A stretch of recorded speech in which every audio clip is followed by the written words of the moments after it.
Hey everyone, I'm finally at lunch. Well, I've been at lunch for now about almost 40 minutes. Going on it. Crazy outside.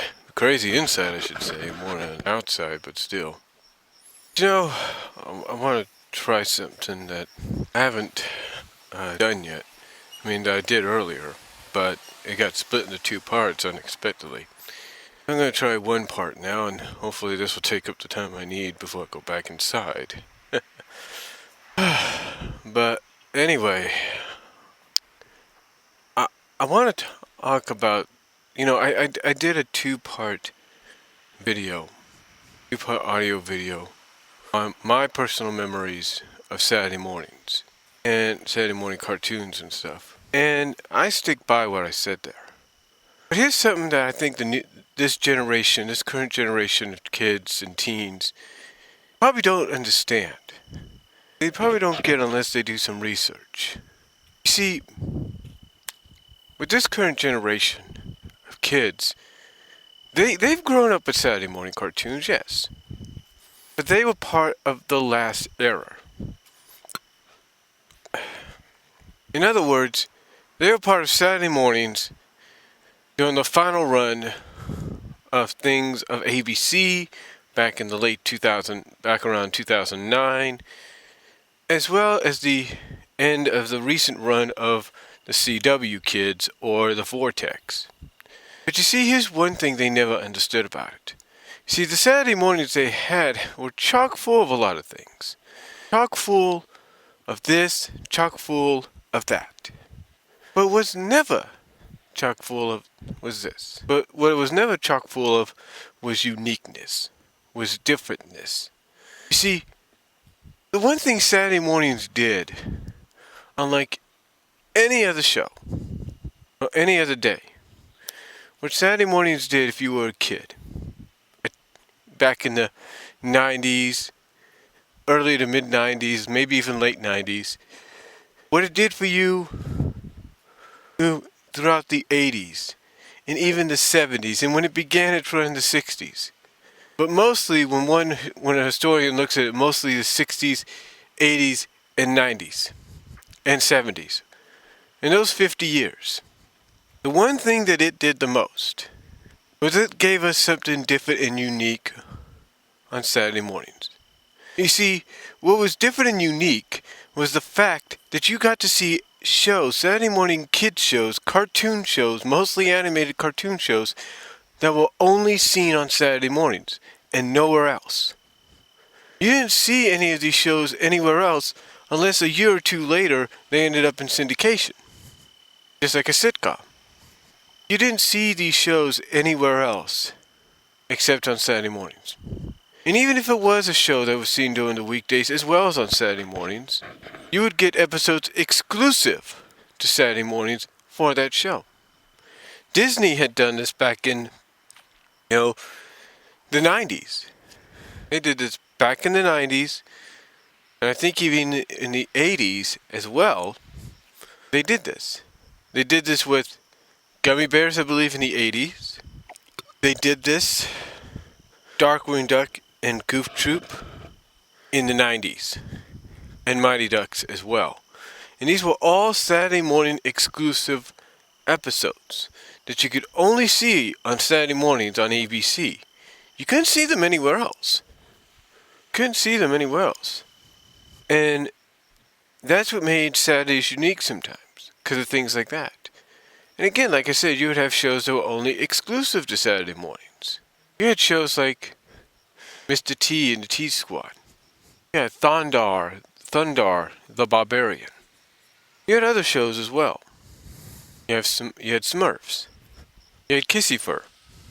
I know that's a strange one that really comes and surprises people. You had shows like that.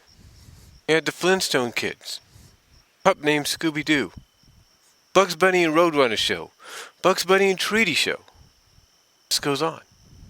You had 13 Ghosts of Scooby-Doo. 13 Ghosts of Scooby-Doo. You had the New Adventures of Mighty Mouse. You had the New Adventures of Mighty Mouse and Heckle and Jekyll. You had the various Popeye shows. Popeye and Son, the all-new Popeye Hour. You had the Flintstone Funnies. Laugh Olympics. I mean, the list goes on and on. On and on. He had an animated version of Punky Brewster. He had the Snorks. Hulk Hogan's Rock and Wrestling. Need I go on? Need I go on?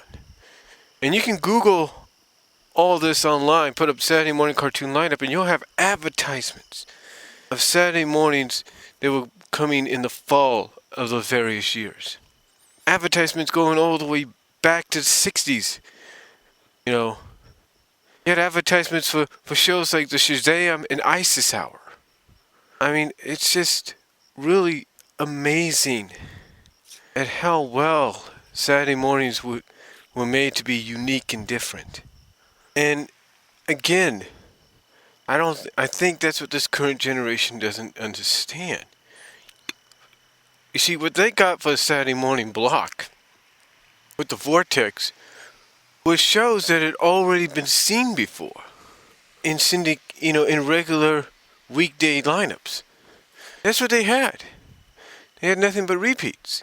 True, it may have been new to them, but still, it was something that had been done before. It was a different kind of lineup, yes, but it was something that was done before.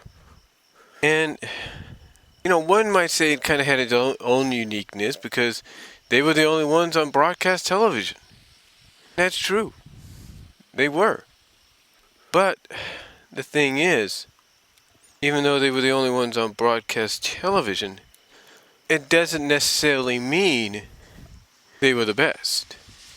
Well, that is what it doesn't mean that they were made truly unique. You see what made Saturday mornings truly unique, like I mentioned before, was the fact that you had cartoons. You had shows and cartoons and kids shows that were exclusive, including episodes of shows that may have been seen on the weekdays as well, but were exclusive to Saturday mornings. You had all these kind of things. You had things like Starrcade. You had CBS Story Break. You had the Weekend Special on ABC. You had all this. And this was stuff that you didn't see on the weekdays.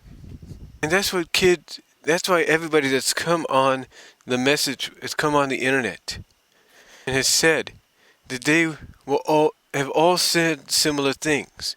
Almost the same thing.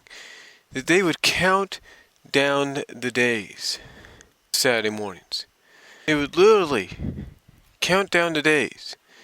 Because when they would get up early, and whether it was in their room or in the living room, they would get a bowl of cereal or something, sit out on the couch or sit down on the floor with the tray, eat the cereal, and watch their favorite Saturday morning cartoons. Did they get to do that during the weekdays? Of course they did.